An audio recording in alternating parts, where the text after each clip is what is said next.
Hi, and welcome back to my floor.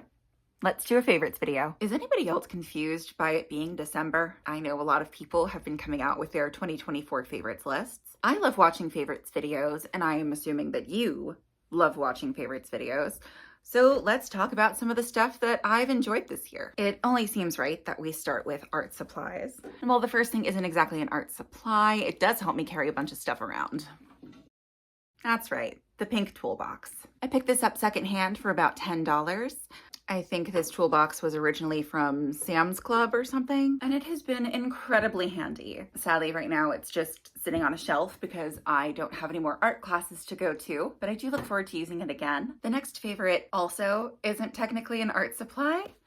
It is an empty watercolor tin. Of course, mine is no longer empty and is very well used. I own a lot of pan watercolors, and I used to have them all in their little individual tins, which was great if I was just looking for a specific collection, but not super great when I was looking for a specific color. I picked this one up off of Etsy, and much like my toolbox, I covered it in stickers, and I even made a simple little color chart. This way it's much easier to find what I am looking for. This was also pretty inexpensive. I think it ran me about $10, maybe $7. And depending on your pan size, it holds up to 80 different watercolors, which is pretty nice, actually.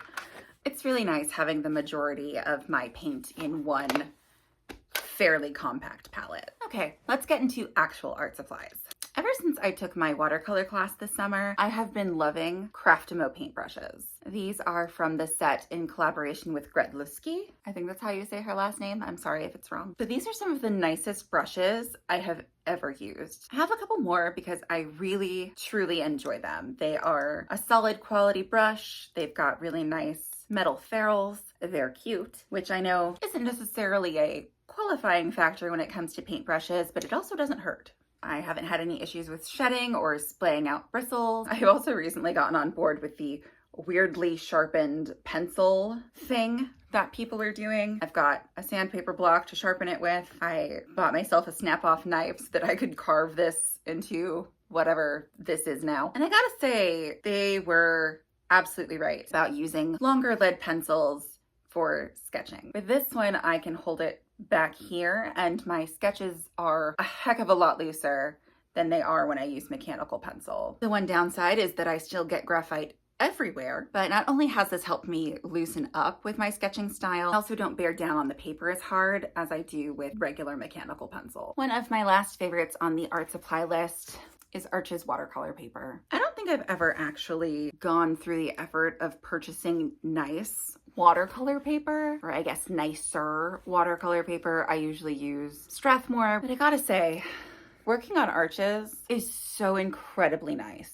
This one is 100% cotton cold pressed paper. Just listen to it. It's so nice. The last art supply I haven't actually used yet, but I am obsessed. It is the Etcher Lab travel watercolor palette. I picked up the 19 Well travel set. It comes with a swatch guide, so you can swatch all of your watercolor on it. You can't tell me that these aren't the cutest things you've ever seen. Look at them. They're so small. They come very well packaged in this metal tin. The tin has these little pads between bottom and each of the watercolor trays. This way they don't get bashed up. Last, in the artsy category, I have Woobles. I cannot tell you how much I love this little potato bat I made.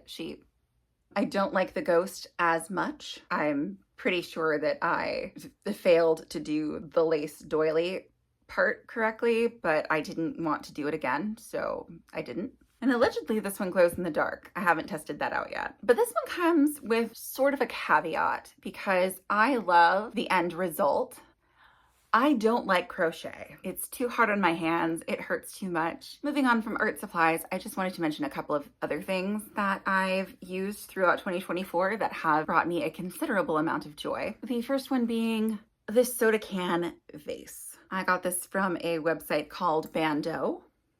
I've seen a lot of stuff going around about dopamine decor, and while I don't exactly know what that means for me, I do know that I, 1, love buying myself flowers, and 2, needed a vase, and 3, I have been obsessed with this one since I saw it online. They also have like an oat milk one and an orange juice one, but I am a cherry soda kind of girly. You put the flowers in there. It look like it's even got the little pop top thing. It's great. Speaking of things that look like other things, this whipped sunscreen is actually pretty nice. 100% I bought it for the whipped cream gimmick. It even comes with a whipped cream nozzle. It looks like whipped cream. As far as sunscreens go, this one's actually pretty nice. I don't use this one on my face because I am pretty sure that it would break me out. It does go on as a mousse, but it dries down pretty quickly and it doesn't leave any sort of like white cast or sticky residue or anything like that. So I'm going to enjoy this while I have it. Will I keep the container after I'm done just because it looks like whipped cream? Probably. The last things I want to mention are the top and base coat from Mooncat. This is the Speed Demon top coat and the hardcore base coat. I've been wanting to try their nail polish for a while and I finally bit the bullet and decided to order some. This is one of the nicest top coats I have